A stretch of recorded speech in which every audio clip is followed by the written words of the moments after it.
السلام عليكم ورحمة الله وبركاته. إن الحمد لله نحمده ونستعينه ونؤمن به ونتوكل عليه ونعوذ بالله من شرور أنفسنا ومن سيئات أعمالنا. من يهده الله فلا مضل له ومن يضلله فلا هادي له. وأشهد أن لا إله إلا الله وحده لا شريك له وأشهد أن محمدا عبده ورسوله أرسله بالهدى ودين الحق ليظهره على الدين كله وكفى بالله شهيدا. اللهم صل على محمد وعلى آل محمد كما صليت على إبراهيم وعلى آل إبراهيم إنك حميد مجيد. اللهم بارك على محمد وعلى آل محمد كما باركت على إبراهيم وعلى آل إبراهيم إنك حميد مجيد.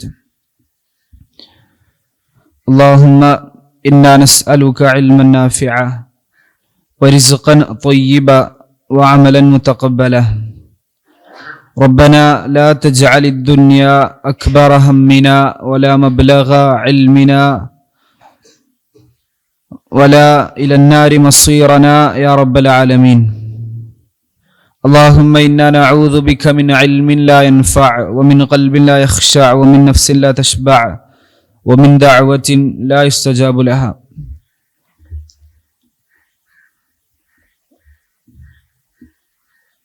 ബഹുമാനമുള്ള സഹോദരങ്ങളെ, അള്ളാഹുവിൻ്റെ ദീന് പഠിക്കാൻ ഈ ഒരു പള്ളിയിൽ ഒരുമിച്ച് കൂടിയിട്ടുള്ളവരെ, അള്ളാഹു സുബ്ഹാനഹു വ തആലയെ സൂക്ഷിച്ച് അള്ളാഹുവിൻ്റെ നിരീക്ഷണത്തെ അറിഞ്ഞ് ബോധ്യപ്പെട്ട് തഖ്വയോടുകൂടി ജീവിക്കണേ എന്ന് സ്വന്തത്തെ മറക്കാതെ എല്ലാവരെയും ഓർമ്മപ്പെടുത്തുകയാണ്, ദീനിൻ്റെ പേരിൽ വസിയ്യത്ത് ചെയ്യുകയാണ്. ഇന്ന് അൽഹംദുലില്ലാഹ് അള്ളാഹുവിൻ്റെ അപാരമായ അനുഗ്രഹം ഒന്നുകൊണ്ട് മാത്രം നമ്മൾ പുതിയ ഒരു കിതാബിലേക്ക് കടക്കുകയാണ്. ഒരു കാര്യം തുടങ്ങുക എന്നുള്ളതിനേക്കാൾ അത് തുടർന്നു കൊണ്ടുപോവുകയും അത് പൂർത്തിയാക്കുകയും ചെയ്യുക എന്നുള്ളതാണ് ദീന് പ്രോത്സാഹിപ്പിച്ചിട്ടുള്ളത്. അൽഹംദുലില്ലാഹ് നമ്മൾ അൽ ഖവാഇദുൽ ഫിഖ്ഹിയ്യ എന്ന് പറയുന്ന ചെറിയ ഒരു ഗ്രന്ഥം നമ്മൾ ഈ രൂപത്തിൽ തുടങ്ങുകയും അത് പൂർത്തിയാക്കാൻ അല്ലാഹു സുബ്ഹാനഹു വ തആല നമ്മൾക്ക് തൗഫീഖ് നൽകുകയും ചെയ്തു. അല്ലാഹു നമ്മളിൽ നിന്ന് സ്വീകരിക്കട്ടെ. ഇന്ന് ഇൻഷാ അല്ലാഹ് നമ്മൾ ആരുടെ കിതാബാണോ ആ അൽ ഖവാഇദുൽ ഫിഖ്ഹിയ്യ എന്ന വിഷയത്തിൽ വായിച്ചത്, അദ്ദേഹത്തിന്റെ തന്നെ വളരെ പ്രസിദ്ധമായ മറ്റൊരു കിതാബാണ് നമ്മൾ ആരംഭിക്കുന്നത്. ഒരു പണ്ഡിതൻ അദ്ദേഹം മരണപ്പെട്ടതിന് ശേഷവും അദ്ദേഹം ജീവിക്കുക എന്ന് പറയുന്നത് ഇതൊക്കെയാണ്. അദ്ദേഹത്തിൻ്റെ കിതാബുകളിലൂടെ ആ മനുഷ്യൻ ജീവിച്ചുകൊണ്ടിരിക്കുന്നു. അള്ളാഹു അദ്ദേഹത്തെ സ്വീകരിച്ചു എന്നുള്ളതിൻ്റെ ഒരു അടയാളം കൂടിയാണ് എന്ന് പണ്ഡിതന്മാർ പറയാറുണ്ട്. നമുക്ക് ഉറപ്പിച്ച് ആരെക്കുറിച്ചും ഒന്നും പറയാൻ സാധിക്കില്ല എങ്കിലും ഒരു പണ്ഡിതൻ അള്ളാഹു സുബ്ഹാനഹു വ തആല അദ്ദേഹത്തിൻ്റെ കർമ്മങ്ങൾ സ്വീകരിച്ചു, അല്ലെങ്കിൽ അമലുകൾ സ്വീകരിച്ചു, അദ്ദേഹം എഴുതിയത് അള്ളാഹു സുബ്ഹാനഹു വ തആല പരിഗണിച്ചു എന്നുള്ളതിൻ്റെ ഒരു അടയാളമാണ് അദ്ദേഹം മരണപ്പെട്ടതിന് ശേഷവും അദ്ദേഹത്തിൻ്റെ കിതാബുകൾ ദർസ് നടത്തപ്പെടുക, അത് ആളുകൾ ഏറ്റെടുക്കുക, അതുകൊണ്ട് ആളുകൾക്ക് ഉപകാരം ലഭിക്കുക എന്നുള്ളത്. നമ്മൾ പറഞ്ഞുകൊണ്ടിരിക്കുന്നത് മഹാനായ Sheikh Al Allama Abu Abdullah Abdurrahman bin Nasir bin Abdullah bin Nasir Al Sadi, അദ്ദേഹത്തെ കുറിച്ചാണ്. അബ്ദുറഹ്മാൻ നാസിർ സഅദി, അദ്ദേഹത്തെ കുറിച്ചാണ് നമ്മൾ പറഞ്ഞുകൊണ്ടിരിക്കുന്നത്. ഒരുപാട് ഗ്രന്ഥങ്ങൾ അദ്ദേഹത്തിന്റെ ജീവിതകാലത്ത് രചിച്ചിട്ടുണ്ട്. നമ്മൾക്ക് എല്ലാവർക്കും പ്രസിദ്ധമായ തഫ്സീറു സഅദി, അതേപോലെ തന്നെ നമ്മൾ വായിച്ച പോലെ ഖവാഇദുൽ ഫിഖ്ഹിയ്യയുടെ മൻദൂമ,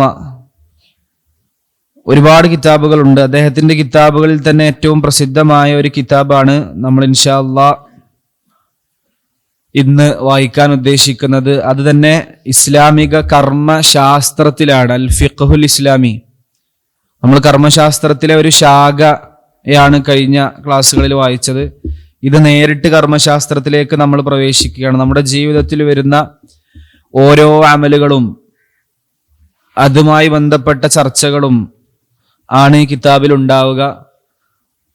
ത്വഹാറത്തിൽ തുടങ്ങി അങ്ങനെ ഫിഖ്ഹിന്റെ എല്ലാ ബാബുകളിലും നമ്മളെ കൊണ്ടെത്തിക്കുന്ന ഒരു അമൂല്യമായ ഗ്രന്ഥമാണ്. ഗ്രന്ഥത്തിന്റെ പേര് മൻഹജുസ് സാലിക്കീൻ വ തൗദീഹുൽ ഫിഖ്ഹി ഫിദ്ദീൻ.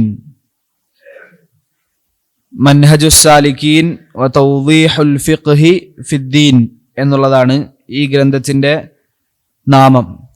അദ്ദേഹം ഫിഖ്ഹുൽ ഇസ്ലാമിയിൽ രചിച്ച ഏറ്റവും പ്രസിദ്ധമായ ഗ്രന്ഥമാണിത്. മാത്രമല്ല ഈ ഗ്രന്ഥത്തിന് ഒരുപാട് പ്രത്യേകതകളുണ്ട്. വളരെ മുഖ്തസറാണ് എന്ന് പറഞ്ഞാൽ ഇത് അദ്ദേഹം വളരെ ചുരുക്കിയാണ് എഴുതിയിട്ടുള്ളത്. സാധാരണ ഫിഖ്ഹ് കിതാബുകൾ, നമുക്ക് ഒരുപാട് ഫിഖ്ഹ് കിതാബുകൾ ഷാഫിഈ, ഹനഫി, ഹംബലി, മാലിക്കി മദ്ഹബുകളിൽ രചിക്കപ്പെട്ട ഒരുപാട് ഫിഖ്ഹ് കിതാബുകൾ ഉണ്ട്. സാദുൽ മുസ്തഖ്നി, ഹംബലി ഫിഖ്ഹിൽ നമ്മൾ പഠിക്കുന്ന കിതാബുകളിൽ ഉംദത്തുൽ ഫിഖ്ഹ്, അങ്ങനെ തുടങ്ങി റൗദുൽ മുർബിഅ, ഒരുപാട് ഗ്രന്ഥങ്ങൾ ഉണ്ട്. പക്ഷെ പൊതുവെ എഴുതപ്പെട്ട മദ്ഹബ് ഗ്രന്ഥങ്ങളിൽ തന്നെ ഏറ്റവും അവയൊക്കെ തട്ടിച്ചു നോക്കുമ്പോൾ ഏറ്റവും മുഖ്തസറായ ചുരുക്കത്തിലുള്ളൊരു കിതാബാണ് ഇതിലുള്ളത്. വാക്കുകൾ വളരെ കുറവാണെങ്കിലും ഇതിലുള്ള ഖൈർ വളരെ വലുതാണ് എന്നൊരുപാട് പണ്ഡിതന്മാർ പറഞ്ഞിട്ടുണ്ട്. അധികം ചർച്ചകളിലേക്ക് നമ്മൾ പോകുന്നില്ല.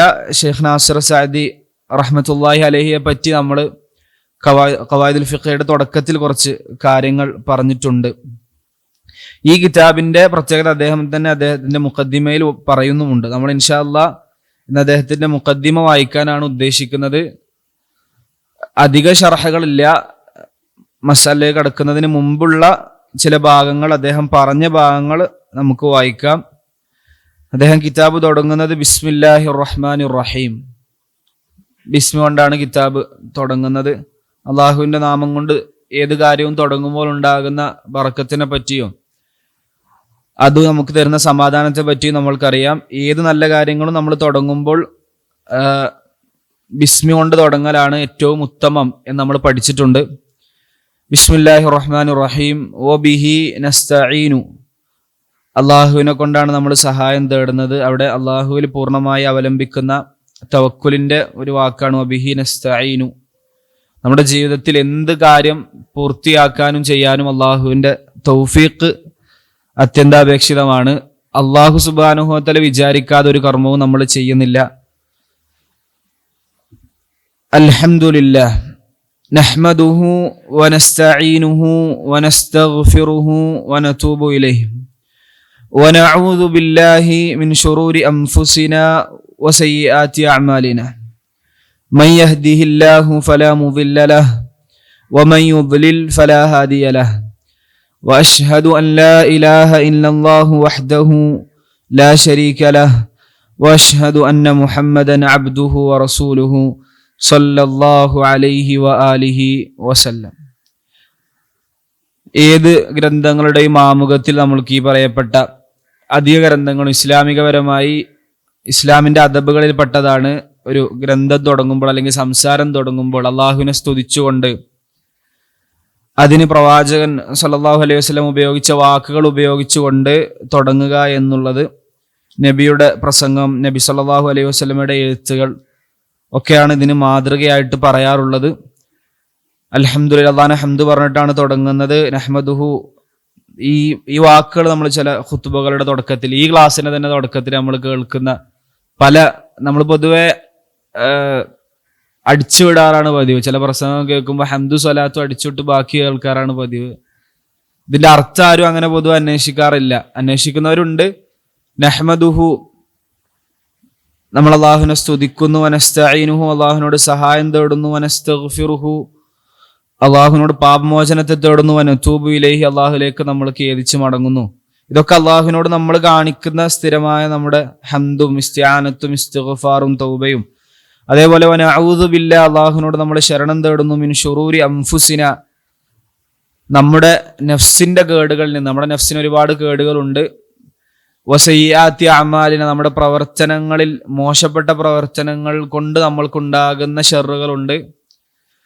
അതിൽ നിന്നൊക്കെ അള്ളാഹുവിനോട് ശരണം തേടുന്നു.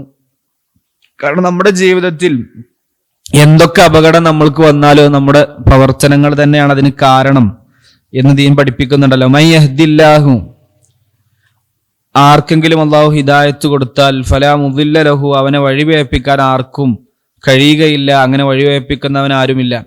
വമൻ യുദ്ലിൽ, ആരെങ്കിലും അള്ളാഹു വഴിവേപ്പിച്ചാൽ ഫലാ ഹാദിയ ലഹു, അവന് നേർമാർഗം കൊടുക്കാൻ ആർക്കും സാധിക്കുകയില്ല. അത് വല്ലാത്തൊരു വാക്കാണ്. വഅശ്ഹദു അൻ ലാ ഇലാഹ ഇല്ലല്ലാഹ് വഹ്ദഹു ലാ ശരീക ലഹ് വഅശ്ഹദു അന്ന മുഹമ്മദൻ അബ്ദുഹു വറസൂലുഹു. പിന്നെ ഷഹാദത്ത് കിതാബുകളുടെ അദബാണ്.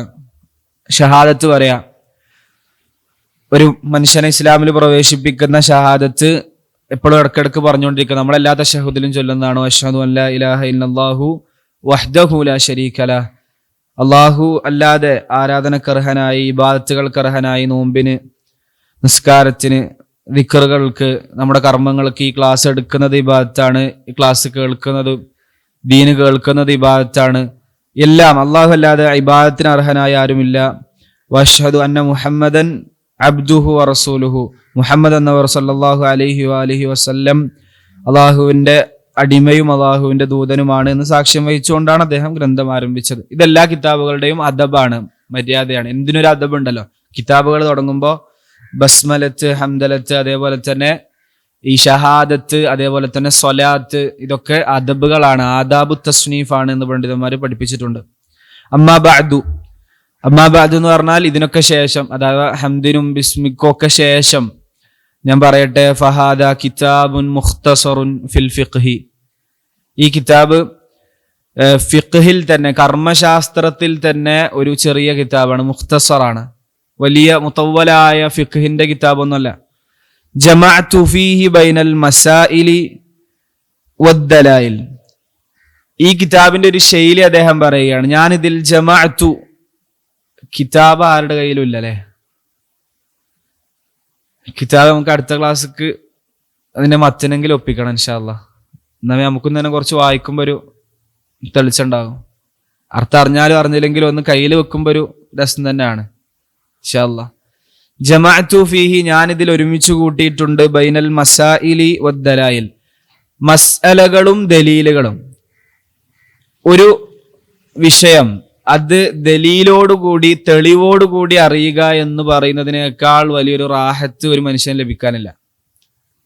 പ്രത്യേകിച്ച് നമ്മുടെ ദീനീപരമായ ഏത് വിഷയവും എന്തെങ്കിലുമൊക്കെ പറയുന്നതിനപ്പുറത്ത് ആ വിഷയം അറിയാം, അതിനുള്ള പ്രമാണവും അറിയാം. ആ പ്രമാണത്തിൽ, അതിനാണ് ഫിഖ് എന്ന് പറയാം, അല്ലെങ്കിൽ അതിനാണ് യഥാർത്ഥത്തിൽ ഇൽമ് എന്ന് പറയാം. മഅരിഫത്തുൽ ഹഖ് ബിദലീലിഹി, അതാണ് യഥാർത്ഥ അറിവ്. സത്യമായ കാര്യം പ്രമാണത്തോടുകൂടി, തെളിവോടുകൂടി അറിയുക എന്നുള്ളതാണ് ഇൽമ്, യഥാർത്ഥ ഇൽമ് എന്ന് പറഞ്ഞാൽ. അറിവാകണമെങ്കിൽ തെളിവോടുകൂടി കാര്യങ്ങൾ അറിയണം. അപ്പൊ ഇവിടെ അദ്ദേഹം മസ്അലകളും പറയും, അതിനുള്ള ദലീലുകളും പറയും. ഒരു മസ്അല പറഞ്ഞാൽ അതിനെന്താണ് പ്രമാണം എന്ന് പറയും. മസ്അലകൾ മാത്രമുള്ള ഫിഖ് കിതാബുകൾ നമുക്കറിയാം. പൊതുവെ ഫിഖ് കിതാബുകളുടെ ഒരു ശൈലി ദലീലുകൾ പറയാറില്ല. ഫിഖിന്റെ കിതാബുകളിൽ പൊതുവെ ഉണ്ടാകാറ്, പ്രത്യേകിച്ച് മുഖ്തസറായ ഫിഖിന്റെ കിതാബുകളിൽ, ചെറിയ കിതാബുകളിലൊക്കെ ഉണ്ടാവല് മസ്അല പറഞ്ഞു പോലാണ്. ഇങ്ങനെ ചെയ്യണം, ഇങ്ങനെ ചെയ്യുക, ഇങ്ങനെ ചെയ്യുക, ഇങ്ങനെ ചെയ്യുക, ഒളു എടുക്കുമ്പോൾ ഇവിടെ കഴുകുക, ഇതാണ് ഫർളുകൾ, ഇതാണ് സുന്നത്തുകൾ എന്ന് പറഞ്ഞു പോലാണ്. അതിനുള്ള പ്രമാണങ്ങൾ പൊതുവെ ഫിഖ് കിതാബിൽ പറയാറില്ല, മുഖ്തസറാത്തുകളിൽ പറയാറില്ല. മുതവ്വലായ കിതാബുകളിലൊക്കെയാണ് തെളിവുകളും അതിന്റെ ഖിലാഫുകളൊക്കെ ചർച്ച ചെയ്യുക. എന്നാൽ അൽഹംദുലില്ലാഹ് ഈ കിതാബിൽ അദ്ദേഹം മസ്അലകളും ദലീലുകളും പരസ്പരം ജംഅ ചെയ്തിട്ടാണ് പറഞ്ഞിട്ടുള്ളത്. അൽഹംദുലില്ലാഹ്.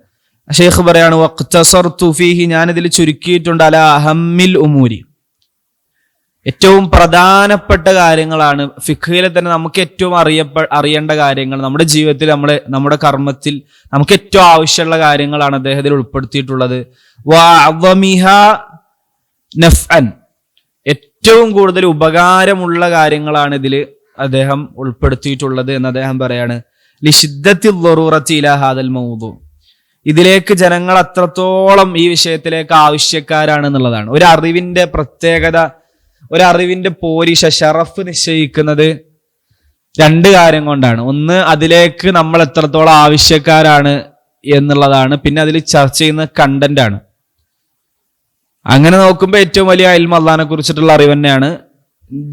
ഫിഖ്ഹിന്റെ പ്രത്യേകത, ജനങ്ങൾക്ക് ഏറ്റവും കൂടുതൽ ആവശ്യമുള്ള ഇൽമാണ് ഫിഖ്ഹ്. നമ്മുടെ നിത്യജീവിതത്തിൽ രാവിലെ എഴുന്നേറ്റ് തൊട്ട് രാത്രി കിടക്കുന്നത് വരെ പല കാര്യങ്ങളിലൂടെ നമ്മൾ കടന്നു. അവിടേക്ക് ദീനിന്റെ വിദ്യ എന്താണെന്ന് അറിയാന്നുള്ളത് വലിയൊരു തൗഫീഖ് തന്നെയാണ്. ബസീറത്തോടു കൂടി അള്ളാഹുവിനെ ആരാധിക്കാൻ സാധിക്കുക, ഉൾക്കാഴ്ചയോടുകൂടി എന്തെങ്കിലുമൊക്കെ ചെയ്യാൻ തന്നെ അപ്പുറത്ത് ചെയ്യുന്നത് വളരെ കൃത്യമായി അതിനൊരു പ്രമാണമുണ്ട്, ഒരു മുസ്തനദുണ്ട്, ഒരു അവലംബം എനിക്കുണ്ട് എന്നറിഞ്ഞ് ചെയ്യുന്നതിനേക്കാൾ ആശ്വാസം വേറൊന്നുമില്ല.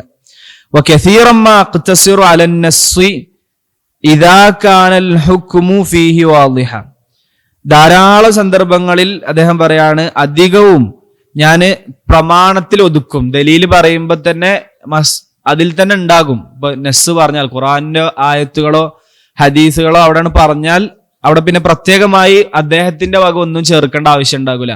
അതുകൊണ്ട് തന്നെ ഹുക്കുമു വാളിഹാണെങ്കിൽ, വ്യക്തമാണെങ്കിൽ പ്രമാണം ചുരുക്കി പറയണ, പ്രമാണം തന്നെ അവിടെ പറഞ്ഞു പോവാണ് അദ്ദേഹം ചെയ്യുക എന്നാണ് അദ്ദേഹം പറയുന്നത്. എന്തുകൊണ്ടാണ് ഈ സുഹൂലത്തി ഹിഫ്ളിഹി വ ഫഹ്മിഹി അലൽ മുബ്തദിഈൻ. ഫിഖ് തുടങ്ങുന്ന ഒരാളെ സംബന്ധിച്ചിടത്തോളം, മുബ്തദി ഇൽമു പഠിക്കുന്ന വിദ്യാർത്ഥികളെ പറയാ, ആദ്യം അദ്ദേഹം മുബ്തദി ആയിരിക്കും. മുബ്തദി എന്ന് പറഞ്ഞാൽ തുടക്കക്കാരൻ എന്നർത്ഥം. പിന്നെ ഒരു മുത്തവസ്സിത്ത് ആകും, ഒരു ഇടനിലക്കാരൻ എന്ന് പറഞ്ഞാൽ ഒരു തുടക്കക്കാരനല്ല, കുറച്ചൊക്കെ അറിയാം, ഒരു മുത്തവസ്സിത്തിന്റെ ദർജയിലേക്ക് എത്തും. അതും കഴിഞ്ഞാണ് ഒരു മുത്തമക്കിൻ എന്ന് പറഞ്ഞാൽ ആ വിഷയത്തിലെല്ലാം അറിയുന്ന, അല്ലെങ്കിൽ ഏകദേശം എല്ലാത്തിനെ കുറിച്ചും ധാരണയുള്ള, എന്ത് ചോദിച്ചാലും പറയാൻ കിട്ടുന്ന ഒരു മുത്തമക്കിനാവുക എന്നുള്ളതാണ് അടുത്തൊരു ദർജ. അപ്പൊ ഇത് മുബ്തദീങ്ങൾക്ക് ഇത് തുടങ്ങാൻ ഭയങ്കര എളുപ്പമായിരിക്കും. മുബ്തദീങ്ങൾക്ക് ഇത് ഹിഫ്ളാക്കാൻ, ഫിഖിന്റെ കിതാബൊക്കെ മനപ്പാടാക്കി വെക്കൽ വളരെ നല്ലതാണ്. പ്രത്യേകിച്ച് പ്രമാണമൊക്കെ പറയുന്ന കിതാബ് അങ്ങനെ തന്നെ ഹിഫ്ളാക്കുക എന്നുള്ളത് ഭയങ്കര തൗഫീഖാണ്. ഇൽമ് എന്ന് പറഞ്ഞ ശരിക്ക് മനപ്പാടാക്കലും കൂടിയാണ്. മനസ്സിലാക്കുക, ഫഹ്മും ഹിഫ്ളും രണ്ടും വേണം. ഷെയ്ഖ് പറയാണ്, എന്നോടൊരാൾ ഈ കിതാബിനെ കുറിച്ച് സംസാരിച്ചത്, മന്നജ് സാലിക്കിനെ പറ്റി പറയുകയാണെങ്കിൽ കുറച്ച് കൊല്ലം മുമ്പാണ്. മന്നജ് സാലിക്കിന്റെ ഒരു പ്രത്യേകത, ഫിഖ് തുടങ്ങുന്ന ഒരാളെ സംബന്ധിച്ചിടത്തോളം പഠിക്കാൻ ഏറ്റവും നല്ല കിതാബ് മന്നജ് സാലിക്കിനാണ്. അതായത് ഒരു ഫിഖ് അൽ ഇസ്ലാമി പഠിക്കണം എന്നൊരാൾക്ക് ആഗ്രഹമുണ്ട്, തുടങ്ങാൻ ഏറ്റവും നല്ല ഗ്രന്ഥം മന്നജ് സാലിക്കിനാണ്. ഇനി ഫിഖൊക്കെ കുറെ പഠിച്ചു കഴിഞ്ഞ ആൾക്കൊന്ന് ഏറ്റവും എല്ലാ മസല ഒന്ന് മറിച്ചു നോക്കാനും നല്ലത് മന്നജ് സാലിക്കിനാണ്. അത്ര നല്ല കിതാബാണ് ഈ കിതാബ് എന്ന് മദീനയിൽ വെച്ച് ഒരാൾ പറഞ്ഞത് ഞാൻ ഓർക്കാണ്. ഷെയ്ഖ് പറയാണ്, സത്യത്തിൽ കാരണം ഇൽമ് എന്ന് പറഞ്ഞ എന്താണ്? മഅരിഫത്തുൽ ഹഖ് ബിദലീലിഹി. ഒരു പ്രമാണം അല്ലെങ്കിൽ ഒരു സത്യമായ ഒരു കാര്യം, ഹക്കായ ഒരു വിഷയം, അത് പ്രമാണത്തോടു കൂടി അറിയുക എന്നുള്ളതാണ് ഇൽമ് എന്ന് ഷെയ്ഖ് പറയാണ്. അപ്പോ ഇതാണ് കിതാബിന്റെ ഒരു ശൈലി എന്ന് പറയുന്നത്. ചെറിയ കിതാബാണ്, പക്ഷെ നമുക്ക് ഭയങ്കരമായ റാഹത്ത് തരുന്ന കിതാബാണ്. ഏത് മസ്അലക്കും പ്രമാണത്തോടെയാണ് പറയുക എന്ന് അദ്ദേഹം പറയാണ്. ഇനി ഷെയ്ഖ് പറയാണ്, വൽ ഫിഖ്ഹു. നമ്മൾ കുറച്ചേരെ ക്ലാസ് ഉണ്ടാവുള്ളൂ, എല്ലാ ആഴ്ചയും കുറച്ച് ഉണ്ടാവുള്ളൂ. വൽ ഫിഖ്ഹു, ഫിഖ് എന്ന് പറഞ്ഞാൽ എന്താണ്? ഫിഖ് കർമ്മശാസ്ത്രം എന്ന് പറഞ്ഞാൽ എന്താണ് ഫിഖ്ഹിന്റെ അർത്ഥം? ഫിഖ് ഭാഷയിൽ ഗ്രാഹ്യത, ഫഖുഹ എന്നൊക്കെ പറഞ്ഞാൽ മനസ്സിലാക്കി എന്നാണ് അർത്ഥം. ശറഇൽ എന്താണ് ഫിഖ് എന്നുള്ളത് കൊണ്ട് എന്താണ് ഉദ്ദേശിക്കുന്നത്? ഫിഖ് എന്ന് പറഞ്ഞാൽ മഅരിഫത്തുൽ അഹ്കാമി ശറഇയ്യതി അൽ ഫർഇയ്യതി ബി അദില്ലതിഹാ മിനൽ കിതാബി വസ്സുന്നതി വൽ ഇജ്മാഇ വൽ ഖിയാസി സ്വഹീഹ്. ഫിഖ് എന്ന് പറഞ്ഞാൽ ശറഇന്റെ വിധികൾ അറിയുക, മതവിധികൾ അറിയൽ. എങ്ങനെയുള്ള മതവിധികൾ? അൽ ഫർഇയ്യ, ഫർഇയ്യായ മതവിധികൾ അറിയുക. ഇപ്പോ ഫിഖ് എന്ന് പറയുമ്പോൾ അതിൽ എന്ത് പെടൂല? അപ്പൊ മാത്സ് ഒന്നും കൂട്ടിയ 2 എന്നുള്ള അഹ്കാമുകളൊന്നും ഫിഖിൽ വരില്ല. ഇതിൽ ശറഇന്റെ ഹുക്കുമുകളെ ചർച്ച ചെയ്യുള്ളൂ. അതന്നെ ഫർഇയായത് കൊണ്ട് ഉദ്ദേശിക്കുന്നത് അഖീദാപരമായ വിഷയങ്ങളല്ല ഫിഖിൽ ചർച്ച ചെയ്യുക, വിശ്വാസപരമായ കാര്യങ്ങളല്ല ചർച്ച ചെയ്യുക, കർമ്മപരമായ കാര്യങ്ങളാണെന്നുള്ളതാണ് പണ്ഡിതന്മാർ ഫർഇയ്യ, ശാഖാപരം എന്നുള്ളതുകൊണ്ട് ഉദ്ദേശിച്ചത്. ആ വാക്കില് പണ്ഡിതന്മാർ പല അഭിപ്രായ വ്യത്യാസങ്ങളും പറയലുണ്ട്. എല്ലാം ഇതൊക്കെ ശാഖാപരമാണോ, മറ്റേത് അടിസ്ഥാന കാര്യങ്ങൾ, ഇത് ശാഖാ കാര്യങ്ങൾ, ഫിഖ് ശാഖയാണ് എന്നൊക്കെ പറയുന്നതിനോടുള്ള അഭിപ്രായ വ്യത്യാസങ്ങൾ പലരും രേഖപ്പെടുത്താറുണ്ട്. എന്നാലും ഇവിടെ ഫർഇയ്യ കൊണ്ട് ഉദ്ദേശിക്കുന്നത് കർമ്മപരമായ അമലുകളാണ് ഫിഖിൽ ചർച്ച ചെയ്യുക. അതിന്റെ ഹുക്കുമുകൾ അറിയുക, ഒരു വിഷയം വന്നാൽ അത് വാജിബാണോ, സുന്നത്താണോ, മുബാഹാണോ, അതല്ല ഹറാമാണോ, മക്രൂഹാണോ എന്നൊക്കെ അഹ്കാമുകൾ അറിയുക. ഇനി അതല്ലെങ്കിൽ സ്വഹീഹാണോ, ബാത്തിലാണോ, ഇങ്ങനെയുള്ള വിധികൾ അറിയുക. ബി അദില്ലത്തിഹ, എങ്ങനെ അറിയണം? പ്രമാണം കൊണ്ട് അറിയണം. അതിന്റെ ആ അഹ്കാമുകളുടെ പ്രമാണം കൊണ്ട് അറിയണം. മിനൽ കിതാബി, ഏതൊക്കെയാണ് പ്രമാണങ്ങൾ? ഖുർആന്, വസുന്ന, റസൂലുള്ളാഹി സ്വല്ലല്ലാഹു അലൈഹി വസല്ലമയുടെ സുന്നത്തുകൾ, വൽ ഇജ്മാ, പണ്ഡിതന്മാരുടെ ഏകോപിച്ച ഇജ്മാ, ഉമ്മത്തിന്റെ ഇജ്മാ, വൽ ഖിയാസ് അസ്സഹീഹ്, ശരിയായ ഖിയാസ്. ഇതാണ് മുത്തഫഖുൻ അലൈഹി ആയ 4 പ്രധാനപ്പെട്ട പ്രമാണങ്ങൾ. ഈ പ്രമാണങ്ങളിൽ ആർക്കും അഭിപ്രായ വ്യത്യാസമില്ല. ഇനി മുഖ്തലഫുൻ ഫീഹി ആയ പലർക്കും അഭിപ്രായ വ്യത്യാസമുള്ള പ്രമാണങ്ങൾ ദീനിൽ അംഗീകരിക്കുന്ന പ്രമാണങ്ങളുണ്ട്. ഖൗലു സ്വഹാബി, സ്വഹാബത്തിന്റെ വാക്ക് അല്ലെങ്കിൽ സ്വഹാബത്തിന്റെ അഭിപ്രായങ്ങൾ. അതേപോലെ തന്നെ പിന്നെ മസാലിഹുകൾ, മസാലി മുർസല. അതേപോലെ തന്നെ വേറെയും പ്രമാണങ്ങൾ ദീനിൽ പറയപ്പെടാറുണ്ട്. ഷറഉമൻ ഖബ്ലന, നമ്മൾക്ക് മുമ്പുള്ളവരുടെ ഷറ, ഇതൊക്കെ പ്രമാണമാവുന്ന അഭിപ്രായം. ഈ 4 പ്രമാണങ്ങളെ ആർക്കും അഭിപ്രായ വ്യത്യാസമല്ല. ഖുർആന്, സുന്നത്ത്, ഇജ്മാ, ഖിയാസ്. ഈ പ്രമാണങ്ങൾ വെച്ച് കർമ്മപരമായ ദീനിന്റെ വിധികൾ അറിയുന്നതിനാണ് ഫിഖ്ഹ് എന്ന് പറയുക. വഅഖ്തസിറു അലൽ അദില്ലത്തിൽ മഷ്ഹൂറ, ഷെയ്ഖ് പറയാണ്, ഞാൻ ചുരുക്കി പറയും, അലൽ അദില്ലത്തിൽ മഷ്ഹൂറ, ഏറ്റവും പ്രസിദ്ധമായ പ്രമാണങ്ങളാണ് ഉദ്ധരിക്കുക, ഏറ്റവും അറിയപ്പെട്ട പ്രമാണങ്ങൾ ഉദ്ധരിക്കും. ഖൗഫും മിനത്ത് തത്വീൽ, കാരണം മറ്റു പ്രമാണങ്ങളൊക്കെ ഇങ്ങനെ സൂചിപ്പിച്ചു പോയാൽ കിതാബ് അങ്ങോട്ട് വിശാലമായ കിതാബാകും, ദീർഘമായി പോകും എന്ന് പേടിച്ചിട്ടാണ്. പിന്നെ ഷെയ്ഖ് പറയാണ്, വഇദാ കാനത്തിൽ മസ്അലതു ഖിലാഫിയതൻ, ഫിഖ്ഹിന്റെ ഒരു മസ്അല എപ്പോഴും അതൊരു കപ്പ് ഓഫ് ടീ ആവണമെന്നില്ല, അതെല്ലാവരും അംഗീകരിക്കപ്പെടുന്ന ഒരു മസ്അല ആകണമെന്നില്ല. എല്ലാവർക്കും അതിൽ പല അഭിപ്രായങ്ങൾ ഉണ്ടാകും. ഇപ്പൊ ഷാഫി മദ്ഹബിൽ ഒരു അഭിപ്രായമായിരിക്കും, ഹംബലിയിൽ ഒരു അഭിപ്രായമായിരിക്കും, ഹനഫിലും അതന്നെ വേറെ അഭിപ്രായമായിരിക്കും, മാലിക്കിൽ വേറെ അഭിപ്രായങ്ങളൊക്കെ ഉണ്ടാവും. അങ്ങനെ ഖിലാഫിയായ മസ്അല ആണെങ്കിൽ അദ്ദേഹം എന്താ ചെയ്യുക? ഇഖ്തസർതു അലൽ ഖൗലില്ലദീ തറജ്ജഹ ഇൻദി, എന്റെ അടുക്കൽ റാജിഹായത്, മുന്തി നിൽക്കുന്ന ഖൗലാണ് അവിടെ കൊടുക്കുക. ഒരു മസ്അല വന്നാൽ ഇതിൽ എന്താണ് അഭിപ്രായം, ഷെയ്ഖ് പഠനത്തിൽ ഷെയ്ഖിന് ബോധ്യപ്പെട്ട ഖൗലേ കൊടുക്കുള്ളൂ, എല്ലാ അഖ്വാലുകളും അവിടെ ഉദ്ധരിക്കൂല. അത് ഷെയ്ഖിന്റെ ശൈലിയല്ല. തബ്അൻ ലിൽ അദില്ലത്തി ശർഇയ്യ, അത് വെറുതെ പറയൂല, അതിന്റെ കൂടെ അല്ലെങ്കിൽ അത് ശർഇയ്യായ പ്രമാണങ്ങൾ ഉദ്ധരിച്ചുകൊണ്ടാണ് പറയാം. വെറുതെ ഒരു അഭിപ്രായം പറയാന്നുള്ളതിനപ്പുറത്ത് ശർഇയ്യായ ദലീലുകൾ ഉദ്ധരിച്ചുകൊണ്ടാണ് അദ്ദേഹം ഈ ഫിഖ്ഹിന്റെ മത്ന് തുടങ്ങാറുള്ളത് എന്നാണ് സൂചിപ്പിക്കുന്നത്. നമ്മൾ അവസാനിപ്പിക്കുമ്പോൾ അദ്ദേഹം പറയണം, അൽ അഹ്കാമു ഖംസ, അൽ അഹ്കാമുൽ ഖംസ, ദീന്റെ ഏറ്റവും പ്രധാനപ്പെട്ട 5 മതവിധികൾ ഏതൊക്കെയാണ്? ഒന്ന് അൽ വാജിബ്. എന്താണ് വാജിബ്? വാജിബ് എന്ന് പറഞ്ഞാൽ എന്താണ് അതിന്റെ ഉദ്ദേശം? വാജിബ് എന്ന് പറഞ്ഞാൽ ഷെയ്ഖ് പറയണൽ, വാജിബു വഹുവ മാ ഉസീബ ഫാഇലുഹു വഊഖിബ താരിഖുഹു, ആ പ്രവൃത്തി ചെയ്ത ആൾക്ക് കൂലി കിട്ടുന്ന, അത് ഒഴിവാക്കിയ ആൾക്ക് കുറ്റം കിട്ടുന്ന കർമ്മങ്ങൾക്കാണ് വാജിബ് എന്ന് പറയുന്നത്. ഇപ്പൊ ഉദാഹരണത്തിന് 5 വക്ത് നിസ്കാരം ചെയ്താൽ എന്തുണ്ട്? കൂലിയുണ്ട്. ഒഴിവാക്കിയാൽ എന്തുണ്ട്? ശിക്ഷയുണ്ട്. അപ്പം 5 വക്ത് നിസ്കാരം എന്താണ്? വാജിബാണ്. ഒരു ഉദാഹരണം പറയാം. ഇത് ശരിക്ക് ഇതാണ് വാജിബ് എന്ന് പറഞ്ഞാൽ, ശരിക്ക് വാജിബിന്റെ ഒരു നിർവചനം പറയുമ്പോൾ പലരും ഇത് പറയാറുണ്ടെങ്കിലും ഇത് ഷെയ്ഖ് ചുരുക്കി നമ്മളെ പഠിപ്പിക്കാൻ വേണ്ടി പറഞ്ഞതാണ്. വാജിബ് എന്ന് പറഞ്ഞാൽ ശരിക്ക് ശാരിഅ അഥവാ അള്ളാഹു പറയാണ്, അള്ളാഹു ഒരു കാര്യം കൽപ്പിക്കുകയാണ്, അതും നമ്മൾ നിർബന്ധമായി ചെയ്യണം എന്നുള്ള രൂപത്തിൽ കൽപ്പിക്കുകയാണ്. ഒരു കാര്യം അള്ളാഹു കൽപ്പിച്ചു, അതിന്റെ നിർബന്ധ സ്വരമുണ്ട്, കൽപ്പനയാണ്, പക്ഷെ അതിലെന്തുണ്ട്? നമ്മൾ ചെയ്യണം എന്നുള്ള രൂപത്തിലുള്ള ദലാലത്തൊക്കെ ഉണ്ടെങ്കിൽ അത് വാജിബാകും. അഥവാ ചെയ്യണം, നിർബന്ധമായും ചെയ്യണം എന്ന രൂപത്തിൽ അള്ളാഹു ഒരു കാര്യം കൽപ്പിച്ചാൽ അതാണ് വാജിബ്.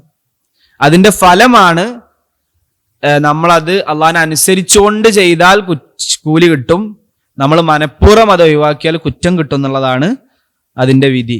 പിന്നെ ഷെയ്ഖ് പറയണത് വൽ ഹറാം, ഹറാമാണ് രണ്ടാമത്തെ വിധി.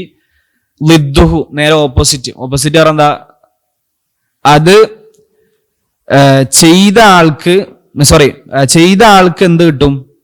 കുറ്റം കിട്ടും. ഒഴിവാക്കിയ ആൾക്കോ കൂലി കിട്ടും. ഇതാണ് ഹറാം. അതായത് വാജിബിന്റെ നേരെ ഓപ്പോസിറ്റ് ആണെന്ത്? ഹറാം. ഇവിടെ നമ്മൾ മനസ്സിലാക്കണം, അള്ളാഹു സുബ്ഹാനഹു വ തആല ഒരു കാര്യം ഒഴിവാക്കണം, ശക്തമായി ഒഴിവാക്കണം എന്നുള്ള രൂപത്തിൽ നിരോധിച്ചാൽ അത് ഹറാമാണ്. എന്തായാലും ഒഴിവാക്കണം. അതിന്റെ ഫലമാണ് ഷെയ്ഖ് പറഞ്ഞത്, അത് ഒരാൾ ചെയ്താൽ കുറ്റം കിട്ടുകയും അള്ളാഹുവിനെ അനുസരിച്ചുകൊണ്ട് ഒരാൾ ആ ഹറാമ് കള്ളുകൂടി ഒഴിവാക്കിയാൽ കൂലി കിട്ടുകയും ചെയ്യും. ഉദാഹരണമാണ് പലിശ, സിന, മ്യൂസിക്, ഗീബത്ത്, നമീമത്ത് ഒക്കെ. മൂന്നാമത് ഷെയ്ഖ് പറയാണ് വൽ മക്രൂഹു. മക്രൂഹ് എന്ന് പറഞ്ഞാൽ എന്താണ്?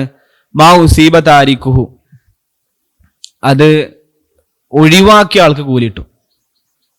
വലം യുആഖബ് ഫായിലുഹു, ചെയ്ത ആൾക്ക് ശിക്ഷ കിട്ടൂല എന്നുള്ളതാണ് മക്രൂഹ് എന്ന് പറഞ്ഞാൽ.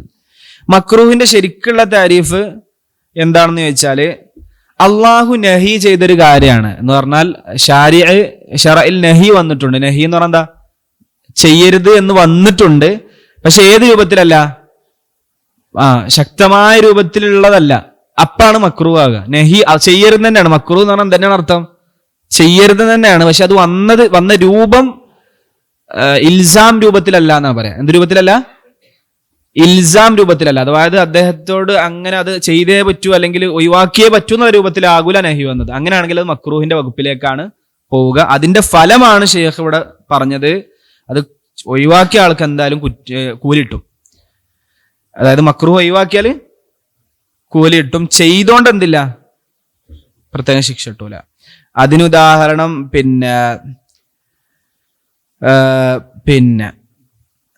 ഇപ്പോ നിസ്കാരത്തിൽ അല്ലെങ്കിൽ ഇപ്പൊ നമ്മൾ പറയും ഉള്ളി നിന്ന് പള്ളിയിലേക്ക് വരൽ എന്താണ്? ഇത് എന്താ പറയാ? ചില ആളുകൾ ഹറാമിൽ പെടുത്തിയാലൊക്കെ ഉണ്ട്. ഉള്ളി നിന്ന് പള്ളിയിലേക്ക് വരൽ എന്താണ് വിധി? നെഹിയാണ്, മക്രൂഹാണ്. അതേപോലെ ആദാബിന്റെ ബാബിൽ റസൂലുള്ള പല കാര്യങ്ങളും നെഹി ചെയ്തിട്ടുണ്ടാവും, ഇങ്ങനെ ചെയ്യരുത്, ഇപ്പൊ നിന്ന് കുടിക്കരുതെന്നൊക്കെ പറഞ്ഞിട്ടുണ്ടാവും. അതിന്റെ വിധി എന്തൊക്കെ പോവാ? ഹറാമക്കല്ല പോവാ, മക്രൂഹിലേക്കാണ് പോവുക. ഇനി അടുത്തത് റസൂലുള്ള ഇവിടെ ഷെയ്ഖ് പറയാണ് വൽ മസ്നൂനു. എന്താണ് മസ്നൂൻ? അഥവാ മുസ്തഹബ്, സുന്നത്ത് എന്നൊക്കെ പറയുന്ന കാര്യം. ലിദ്ദു, നേരെ ഓപ്പോസിറ്റ്.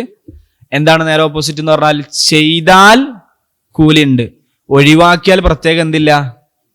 കുറ്റമില്ല എന്നുള്ളതാണ് മസ്നൂൻ എന്ന് പറഞ്ഞാൽ. അതും നമ്മൾ മനസ്സിലാക്കേണ്ടത്, മസ്നൂൻ എന്ന് പറഞ്ഞാൽ ശരിക്കും എന്താന്ന് വെച്ചാൽ അള്ള കൽപ്പിച്ച കാര്യമാണ്. എന്താണ്?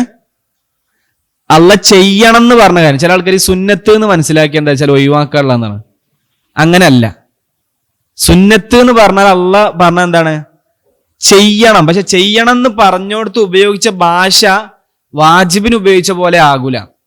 ചെയ്യണം തന്നെയാണ് ദീൻ പറയണത്. എല്ലാ സുന്നത്തുകളും ചെയ്യണം, ഒഴിവാക്കിയാൽ ക്വസ്റ്റൻ എന്നല്ല. അപ്പൊ അതുകൊണ്ടാണ് ഞാൻ ഈ താരീഫ് പ്രത്യേകം പറയണത്. സുന്നത്ത് എന്ന് പറഞ്ഞാൽ അള്ള കൽപ്പിച്ച കാര്യം തന്നെയാണ്. പക്ഷെ നേരത്തെ പറഞ്ഞതുപോലെ ഇൽസാം ഉണ്ടാവില്ല, അനിവാര്യമായും ചെയ്യണം എന്നുള്ളൊരു ഭാഗം അവിടെ ഉണ്ടാവില്ല. അതുകൊണ്ട് തന്നെ സ്വഹാബത്ത് ഒരു കാര്യം സുന്നത്താണോ വാജിബാണോ നോക്കൂലല്ലോ. അത് റസൂല കൽപ്പിച്ചുകൂണോ? കൽപ്പിച്ചിട്ടില്ല. നമുക്കാണ് അത് ആവശ്യം കൂടുതലുള്ളത്. അപ്പൊ സുന്നത്തല്ലുള്ളൂ എന്ന് ചോദിക്കുക. സുന്നത്തല്ലുള്ളൂ അങ്ങനെയല്ല. സുന്നത്ത് എന്ന് പറഞ്ഞ ഫിഖിലെ അർത്ഥം അള്ള കൽപ്പിച്ചു ചെയ്യണം തന്നെയാണ്. എന്തില്ല? ഇൽസാം ഉണ്ടാവില്ല. ഒരുപക്ഷെ അത് ഒഴിവാക്കി എന്നുള്ളതിന്റെ പേരിൽ എന്തുണ്ടാവില്ല? കുറ്റം ഉണ്ടാവില്ല. ഇനി അവസാനത്തെ വിധി, അല്ലെങ്കിൽ 5 വിധികളിലും പ്രധാനപ്പെട്ട വിധി മുബാഹ്. എന്താണ്? മുബാഹ്, അനുവദനീയ എന്നർത്ഥം. ചെയ്തോണ്ട് പ്രത്യേകം കൂലിയില്ല, ഒഴിവാക്കിയോണ്ട് പ്രത്യേകം എന്തില്ല? ശിക്ഷയില്ല. അടിസ്ഥാനപരമായി ശറഅ അതിനെ കൽപ്പിക്കുകയോ നിരോധിക്കുന്നു ചെയ്തിട്ടില്ല. ഉദാഹരണത്തിന് ബസ്സിൽ കയറല്. ബസ്സിൽ കയറുക, 2 റക്അത്ത് നിസ്കരിച്ച കൂലി അതുമില്ല. ബസ്സിൽ കയറുക കുറ്റം അതുമില്ല. എന്നാ ബസ്സിൽ കയറി പോണത് ഹറാമിനാണെങ്കിൽ അതനുസരിച്ചുണ്ടാവും, ബസ്സിൽ കയറി പോയ നിസ്കാരത്തിനാണെങ്കിൽ അതനുസരിച്ചിട്ടുണ്ടാവും. അതാണ് മുബാഹ് എന്ന് പറഞ്ഞാൽ. ഇതാണ് നമ്മൾ മനസ്സിലാക്കേണ്ട 5 വിധികൾ എന്നാണ് പറയുന്നത്. ഇനി ഷെയ്ഖ് പറയാണ് വയജിബു അലൽ മുക്കല്ലഫി. മുക്കല്ലഫായ ഒരാളെ സംബന്ധിച്ചിടത്തോളം നിർബന്ധമാകുന്നു. മുക്കല്ലഫ് പറഞ്ഞാൽ നമ്മളൊക്കെ മുക്കല്ലഫീങ്ങളാണ്. അള്ളാഹ് നമ്മളെ ഒരേ കാര്യങ്ങൾ ഏൽപ്പിച്ചിട്ടില്ലേ ചെയ്യണമെന്ന്. മുക്കല്ലഫായ അടിമക്ക് നിർബന്ധമാണ് അയ്യതഅല്ലമ മിൻഹു, ഇതിൽ നിന്ന് പഠിക്കൽ, കുല്ലമാ യഹ്താജു ഇലൈഹി, അവന് ആവശ്യമുള്ളതൊക്കെ, ഫി ഇബാദാത്തിഹി വ മുആമലാത്തിഹി വ ഗൈരിഹ, അവന്റെ ആരാധനാകർമ്മങ്ങളിലും അവന്റെ മറ്റിടപാടുകളിലും മറ്റെല്ലാ കാര്യങ്ങളിലും എന്താണ് വാജിബ്, അവനാവശ്യമുള്ള വാജിബ്, സുന്നത്ത്, മക്രൂഹ്, മുബാഹ് ഒക്കെ പഠിക്കൽ ഇവനെന്താണ്? നിർബന്ധമാണ്. എല്ലാവർക്കും നിർബന്ധമാണ്. നമ്മൾ ചെയ്തുകൊണ്ടിരിക്കുന്ന കാര്യങ്ങൾ, പ്രത്യേകിച്ച് ഇബാദത്തുകളിലും മറ്റിടപാടുകളിലും അതിൽ വാജിബായതേത്, നിർബന്ധമായതേത്, സുന്നത്തായതേത്, ഹറാമായതേത്, മക്രൂഹായതേത് എന്നറിയൽ എന്താകുന്നു? പഠിക്കൽ എന്താകുന്നു? നിർബന്ധമാണ്. നമ്മളെ സംബന്ധിച്ചിടത്തോളം നമ്മൾ ചെയ്യുന്ന ഇബാദത്തുകളിൽ ഓരോ മനുഷ്യനും നിർബന്ധമാണ് എന്ന് ഷെയ്ഖ് പറയാണ്. അവസാനം മുഖദ്ദിമയുടെ അവസാനം അദ്ദേഹം പറയാണ്, ഖാല സല്ലല്ലാഹു അലൈഹി വസല്ലം, പ്രവാചകൻ സല്ലല്ലാഹു അലൈഹി വസല്ലം നബി തങ്ങൾ പറഞ്ഞു, മൻ യുരിദില്ലാഹു ബിഹി ഖൈറൻ യുഫഖിഹു ഫിദ്ദീൻ. അള്ളാഹു ആർക്കെങ്കിലും ഖൈർ ഉദ്ദേശിച്ചാൽ ദീനിൽ അവന് ഫിഖ്ഹ് നൽകും, അവഗാഹം നൽകും. മുത്തഫഖുൻ അലൈഹി. ഇത് ഇമാം ബുഖാരി ഇമാം മുസ്ലിം ഉദ്ധരിച്ച ഹദീസാണ് എന്നാണ്. അപ്പൊ നമുക്ക് ഫിഖ്ഹ് അറിയൽ, അപ്പൊ ഇതിന് നേരെ ഓപ്പോസിറ്റ് അർത്ഥമുണ്ട്. എന്താണ്? ഒരാൾക്ക് അള്ളാഹ് ഖൈർ ഉദ്ദേശിച്ചില്ലെങ്കിൽ ഇതിന്റെ മഫ്ഹൂം എന്താ? ഒരാൾക്ക് അള്ളാഹു ഖൈർ ഉദ്ദേശിച്ചില്ല എങ്കിൽ ദീനിൽ എന്ത് കൊടുക്കൂല? അവഗാഹം കൊടുക്കൂല. അപ്പൊ അള്ളാഹു ഒരാൾക്ക് ഖൈർ ഉദ്ദേശിച്ചാൽ അയാൾക്ക് അള്ളാഹു ദീനിൽ എന്ത് കൊടുക്കും? ഫിഖ് കൊടുക്കുന്നതാണ്. അതുകൊണ്ട് തന്നെ ഈ ഉമ്മത്തിലെ ഏറ്റവും ശ്രേഷ്ഠരായ ആളുകളാകാൻ നമുക്ക് ദീന് പഠിക്കൽ നിർബന്ധമാണ്. എന്തെങ്കിലും ഒരു സുമാറാകരുത് നമ്മുടെ ദീന്, ബസീറത്ത് ഉണ്ടാകണം. അതെന്ന് പറഞ്ഞാൽ ഒരു കാട്ടിക്കൂട്ടലാകരുത് നമ്മുടെ കാര്യങ്ങൾ. നമ്മൾ ചെയ്യുന്നതിന് നമുക്ക് എന്താ പറയുക, കൃത്യമായ പ്രമാണം വേണം. ഇന്ന് ഇൻഷാ അല്ലാഹ് നമ്മളിവിടെ അവസാനിപ്പിക്കുകയാണ്. മസ്അലകളൊക്കെ അടുത്ത ക്ലാസ്സിൽ നമുക്ക് ആരംഭിക്കാം. അള്ളാഹു നമുക്ക് ഇരുത്തം സ്വാലിഹ് അമലായി സ്വീകരിക്കട്ടെ. അടുത്ത ആഴ്ച നമ്മൾ കിതാബ് ത്വഹാറ, ശുദ്ധീകരണത്തിന്റെ കിതാബ് നമ്മൾ ഇൻഷാ അല്ലാഹ് അടുത്ത ആഴ്ച ആരംഭിക്കും. അടുത്ത ബുധനാഴ്ച തൊട്ട് ഇൻഷാ അല്ലാഹ് നമ്മുടെ പിന്നെ ഫിഖ്ഹിലേക്ക് നമ്മൾ കടക്കും. ഇതാണ് ആമുഖം. ഒരു ഏറ്റവും നമുക്ക് തെരഞ്ഞെടുക്കപ്പെട്ടതിൽ ഏറ്റവും നല്ലൊരു തെരഞ്ഞെടുപ്പായി പോയി കിതാബ്. അൽഹംദുലില്ലാഹ്. മന്നജു സാലിക്കിന് ഫിഖിന് ഒരുപാട് മുഖ്തസറുകൾ ഉണ്ടെങ്കിലും നമുക്ക് ഏറ്റവും യോജിച്ചതും പഠിക്കാൻ ഏറ്റവും സുഖവും മാത്രമല്ല ഫിഖിനോടൊരു ഇഷ്ടം കൂടാനും താല്പര്യം തോന്നാനുള്ളൊരു കിതാബായി മന്നജു സാലിക്കിന് പലരും രേഖപ്പെടുത്തി വെക്കാറുണ്ട്. പിന്നെ ഇത് എഴുതിയ ആളുടെ പ്രത്യേകത, അബ്ദുറഹ്മാൻ നാസിർ സഅദി റഹ്മത്തുള്ളാഹി അലൈഹിയുടെ ഒരു പ്രത്യേകത എന്താണെന്ന് ചോദിച്ചാൽ, അദ്ദേഹം തഫ്സീറില്, ഫിഖ്ഹില്, ഹദീസില്, ഉസൂലില്, ഖവായിദില് എല്ലാത്തിലും ഇമാമാണ്. അദ്ദേഹത്തിന്റെ ഫിഖ് ആയതുകൊണ്ട് തന്നെ അതിനൊരു ഒരു ഒരു ഒരു ശുദ്ധീകരണ പ്രക്രിയ നടന്ന മസ്അലകളാണ് അദ്ദേഹം പറയാം.